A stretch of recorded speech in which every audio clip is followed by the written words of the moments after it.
I was 13 years old when I downloaded Snapchat, and at the time, it felt like a bigger deal than it probably should have. Everyone at my middle school already had it, and it felt like this unspoken rule that if you weren't on Snapchat, you didn't really exist socially. I added people from my contacts, sent a few awkward snaps, and expected nothing special to come from it.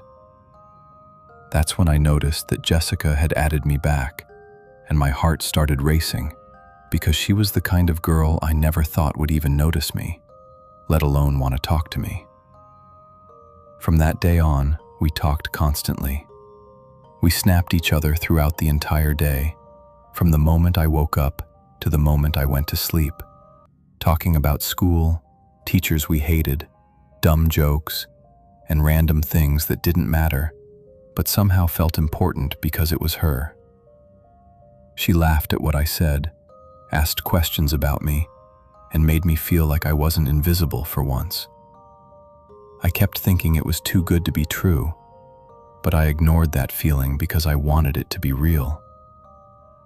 After a while, something started bothering me. She never showed her face. Every snap she sent was a wall, part of her room, or a blurry angle that never included her. At first, I didn't think much of it, but as the days passed, it started to feel strange. I asked for selfies in a joking way, then more directly, telling her I wanted to see her smile, but every time she avoided it or changed the subject. I told myself she was just shy and that I shouldn't push it. I started telling my friends about her anyway, because I was excited and proud, and I wanted someone else to know that this was finally happening for me. One of my friends didn't believe me and decided to ask Jessica in person at school the next day. When he came back, his face was serious, and he told me she said she had never talked to me before and didn't even have me added on Snapchat. I felt confused, embarrassed, and sick all at once, trying to convince myself there had to be some kind of misunderstanding. I messaged the account immediately, asking why she would say that, but she opened the snap and didn't reply. That's when it finally hit me that I might not be talking to Jessica at all. The excitement I'd been holding on to turned into anger and panic, and I sent a message I shouldn't have, calling the account fake and telling them to stop messing with me. The reply came almost instantly. It said, "I'm outside your house." My entire body went cold as I remembered my Snap map was still on, showing my exact location. I ran through the house, locking every door and checking every window, my hands shaking so badly I could barely turn the locks. I kept telling myself it had to be a joke, that someone was just trying to scare me.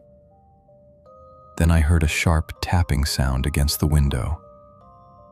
When I looked, I saw a tall, dark figure standing outside, completely still, just watching the house. Before I could react, a rock came flying through the glass, shattering the window and sending pieces everywhere. I screamed and ran to my room, slammed the door, and crawled under my bed because I didn't know what else to do, and I was completely alone. I heard glass crunch under heavy footsteps downstairs. I heard someone slowly climbing the stairs, each step louder than the last. The footsteps stopped right outside my door, and my heart felt like it was going to explode. The door creaked open, and I saw the mattress sink as someone sat down on my bed. A calm voice filled the room and said he knew I was under the bed. I felt tears running down my face as I tried not to breathe too loudly. After a moment, the man sighed and said he had second-guessed coming here and that he regretted it. He said he was going to leave. I listened as he stood up, walked out of my room, went down the stairs, and opened the front door. I stayed frozen under the bed long after the door closed, too scared to move. When I finally crawled out and checked the house, no one was there. The only things left were a broken window and the front door wide open. The Snapchat account was gone, like it had never existed. I deleted Snapchat that same night. I have never turned my location on again.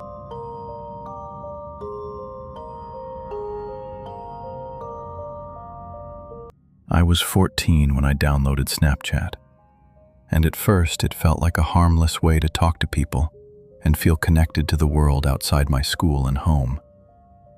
I started snapping random people, replying constantly, and slowly becoming addicted to the app because it always felt like someone was waiting for me. My phone never left my hand, and I didn't think much about who I was talking to as long as the conversations kept going. That's when I started snapping a guy named Jack, who looked about 25 and always replied faster than anyone else. He constantly complimented me, told me I was mature for my age, and made me feel important in a way I wasn't used to. We talked for hours every day about school, life, and random things, and I ignored the age difference because the attention felt exciting. Over time, his messages started feeling uncomfortable, even though I couldn't fully explain why at first. He became overly interested in my life, asking where I was, what I was doing, and who I was with almost all the time. I started to feel uneasy, but I brushed it off because I didn't want to seem rude or dramatic. When I finally told him I wanted to stop talking and take a break from Snapchat, his tone changed completely. He became angry and started making threats about sharing private conversations and embarrassing me if I ignored him. That's when I realized I wasn't talking to someone who cared about me at all. One night, he insisted on meeting in person, and even though I didn't want to, I felt scared of what he might do if I said no. We met at a public place, and seeing him in real life confused me because he looked normal and calm, which made me question my own fear. The entire time, I just wanted to go home and forget everything had happened. When he finally dropped me off, there were police cars outside my house because my parents had reported me missing. The officers immediately noticed something was wrong and separated us to ask questions.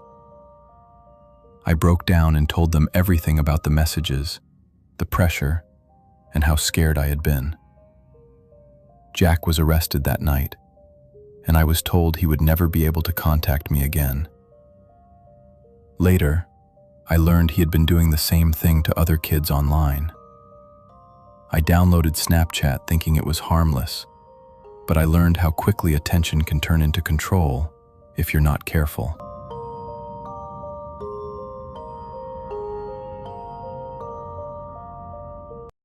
It started late one night when my friend Ryan and I were sitting in my room, bored out of our minds and scrolling through Snapchat because neither of us felt like doing anything else.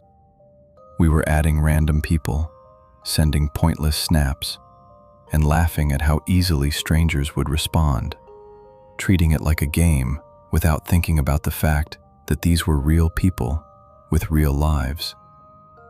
At some point, Ryan zoomed out on SnapMap and pointed out how many people nearby had their locations turned on. And that's when curiosity slowly started turning into something darker. One Bitmoji immediately stood out because it hadn't moved in hours, sitting perfectly still just a few feet away from my own house. At first, we thought the map was glitching, but the more we zoomed in, the more uncomfortable we became as we realized the location wasn't random or nearby, but directly next door. That's when the uneasy feeling set in, because I already knew exactly who lived there.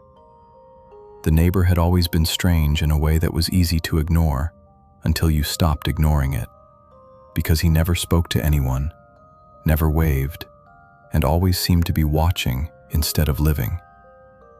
He spent long stretches of time standing on his porch late at night, staring down the street without doing anything, and I had caught him looking toward my house more times than I could count. I had grown up convincing myself that he was just awkward and lonely, because admitting anything worse felt unnecessary. Ryan suggested snapping the account to see if they would respond, and even though I hesitated, I sent a casual message asking what they were up to. The response came almost instantly, saying they were just relaxing at home, and at that exact moment, the porch light next door flicked on, casting a long shadow across the driveway. My stomach dropped as I watched the neighbor step outside holding a phone, his face lit from below by the screen.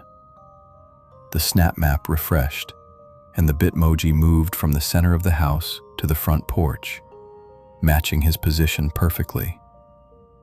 I felt frozen in place as the realization settled in that we weren't watching some random stranger, but someone who had been living next to me the entire time. Ryan whispered that it was probably a coincidence, but his voice didn't sound convincing even to himself. Before I could close the app, another message came through, saying that it was rude to watch people without saying hello. As I read it, the neighbor slowly turned his head toward my bedroom window, even though the lights were still on and the curtains were partially closed. I ducked instinctively, my heart racing as I realized there was no way he should have known exactly where to look. A few seconds later, my phone buzzed again with another message explaining that Snap Map worked both ways, and that some people didn't realize how much they shared. That's when I noticed that the Bitmoji on the map was no longer next door, but moving closer, inching across the property line toward my house. Ryan told me to turn my lights off and stay quiet, and for the first time, the room felt too small to breathe in. From the silence outside, I heard footsteps on the gravel between our houses, slow and deliberate, as if whoever was walking knew exactly where they were going. My phone vibrated one last time with a message telling me not to worry, because he had been watching my house long before I ever downloaded Snapchat. I deleted the app with shaking hands and didn't move until the footsteps faded back toward the fence. The next morning, the neighbor's house looked completely normal, with no sign that anything had happened. But I noticed his curtains were open for the first time. He moved out 2 weeks later without warning, leaving the house empty and silent. But the feeling never left with him. I still keep my curtains closed at night, because some people don't need an app to know where you are.